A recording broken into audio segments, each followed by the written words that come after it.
Sred noči te zmoti SMS, da so ti trgali s kreditne. Ampak kako? Kaj je zadaj z Jožetom?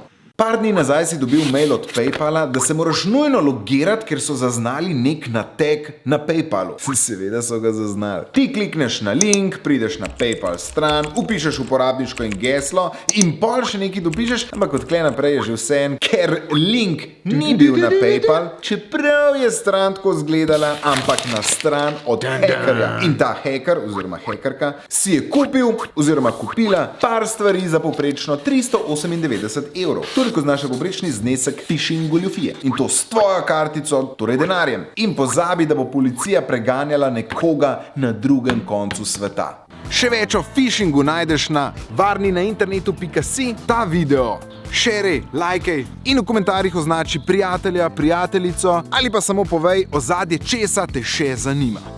Vidimo!